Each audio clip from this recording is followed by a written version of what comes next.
Hey everybody, welcome back to my channel. So here's what Speaker Pelosi, President Biden, and Chuck Schumer are saying about our fourth stimulus check.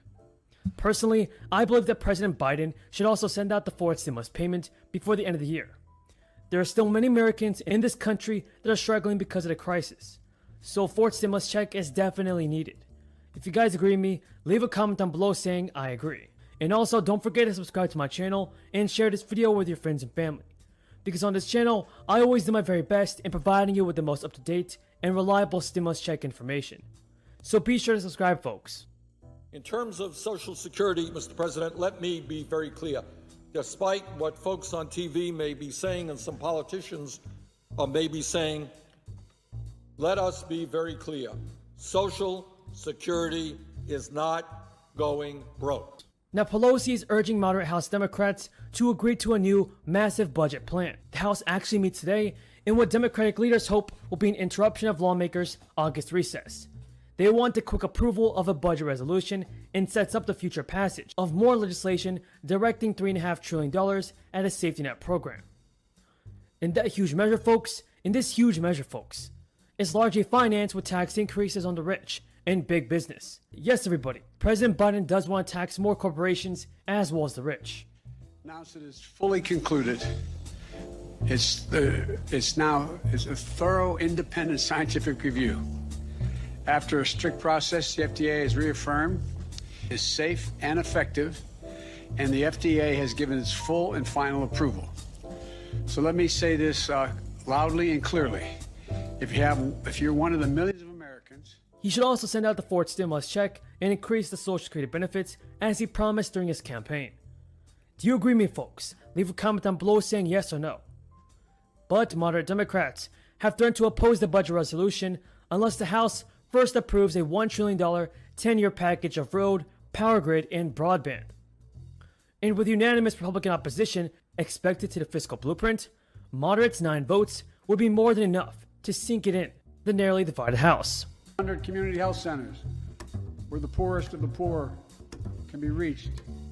We're setting up community developing mobile units to get to hard-to-reach communities. Today, 90% of Americans now live within 5 miles of a site. Everyone. The moderates want Congress to quickly send a bipartisan infrastructure measure to Biden so he can sign it before the political winds shift. And that will nail down a victory that they can tout in the re-election campaign next year. What are your thoughts on Speaker Pelosi? Can she get the stimulus check sent out to the American people in time? Leave your thoughts in the comments below. Representative Josh Gottheimer said, the House cannot afford to wait months or do anything to risk passing the infrastructure bill. Should you take your benefits early? That is the question. As you know, that the longer you wait to take Social Security, the more those benefits accrue, typically up to 8% per year.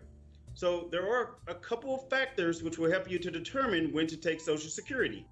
And he's a leader of the 9 moderate Democrats, who have released statements reaffirming their desire that the infrastructure vote could come first. Now everybody, Nancy Pelosi set the October 1st target date for passing President Biden's infrastructure and social spending agenda. In a letter to her fellow Democrats, Nancy Pelosi also warned against delaying next week's expected vote on a $3.5 trillion budget resolution. The Senate has already passed both the $1 trillion bipartisan plan to rebuild America's roads and bridges. Folks, here's what we have to know surrounding your Social Security benefits. Social Security recipients should get a major cost of living adjustment next year, amid a steep rise in the prices of everything, from gasoline and cars. The adjustment could be as high as 5.3% in 2022. And this will be a substantial increase over the 1.3% COLA implemented for 2021, and the biggest rise in more than a decade. Now, a lot depends on how the U.S. economy performs over the next few months, and whether the Federal Reserve raises interest rates to deal with higher inflation. The 5.3% COLA for 2022 was calculated by the Senior Citizens League. The Social Security COLA for the following year is typically announced in October, that's according to Forbes, and based on the current rate of inflation. Now, an increase of 5.3% would be the biggest cost of living adjustments since 2009. Experts also noted that the overall inflation rate has risen by 5% over the last 12 months.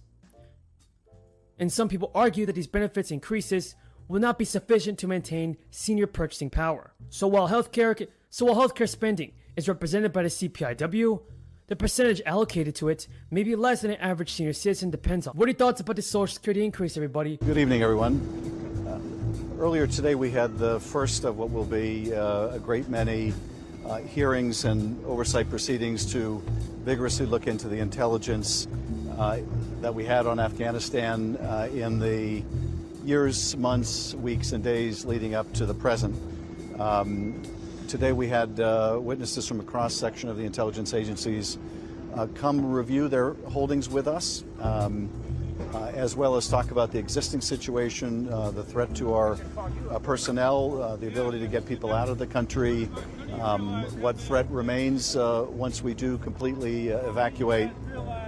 And we view this, as I said during the hearing, as the beginning of vigorous oversight of what went wrong in our departure from Afghanistan. And ultimately that review will look at more than just the last couple weeks, but rather why after 20 years and our efforts to stand up a Afghan government and military force that could be self-sustaining, it ended up falling apart and so quickly. In terms of the overriding issues of what was the intelligence role, what did the intelligence agencies see, I think it's fair to say, and I can only speak at this point in general terms, that the intelligence agencies' assessments of the Afghan government's ability to maintain itself became increasingly pessimistic over the course of the last 6 months. And there were any number of warnings that the Taliban might take over, and some that included the potential of a very rapid takeover. At the same time, though, I think it's also fair to say that no one predicted such a rapid collapse, a rapid and complete collapse of the Afghan government and forces. And so we are going through the holdings. We are going to be meeting extensively with the agencies with the eye to what did we miss, to what degree are we capable as intelligence agencies